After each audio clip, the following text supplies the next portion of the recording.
शब्दानुसरण पाठ। सर्वप्रथम हमें दुर्बलता के विरुद्ध युद्ध करना होगा, साहसी बनना होगा, वीर बनना होगा। पाप की ज्वलंत प्रतिमूर्ति है दुर्बलता। भगाओ जितना शीघ्र संभव हो रक्त शोषणकारी अवसाद उत्पादक वैम्पायर को। ये एक तरह का जंतु जो सुप्तावस्था में किसी जीव जंतु का रक्त चूसता है।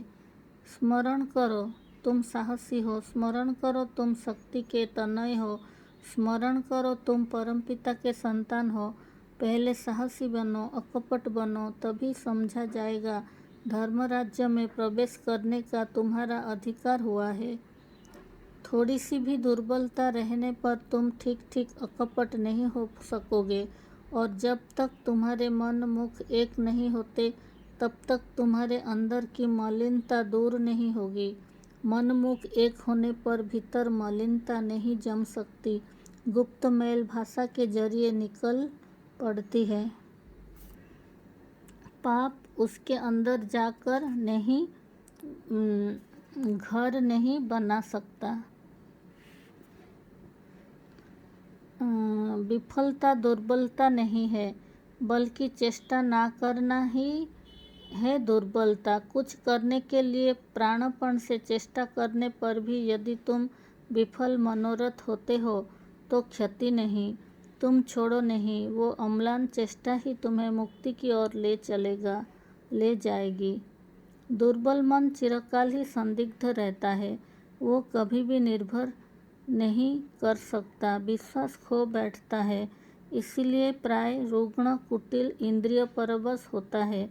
उसके लिए सारा जीवन ज्वालामय है, अंत में अशांति में सुख दुख डूब जाता है। क्या सुख है क्या दुख है नहीं कह सकता, पूछे जाने पर कहता है अच्छा हूँ, पर रहती है अशांति। अवसाद से जीवन क्षय होता रहता है। दुर्बल हृदय में प्रेम भक्ति का स्थान नहीं। दूसरे की दुर्दशा देख, दूसरे की व्यथा देख, दूसरे की मृत्यु देख अपनी दुर्दशा व्यथा या मृत्यु की आशंका कर भग्न हो पड़ना, निराश होना या रोकर व्याकुल होना, ये सभी दुर्बलताएं हैं। जो शक्तिमान है वे चाहे जो भी करें उनकी नज़र रहती है निराकरण की ओर, जिससे उन सभी अवस्थाओं में कोई विध्वस्त ना हो। प्रेम के साथ उसके ही उपाय की चिंता करना।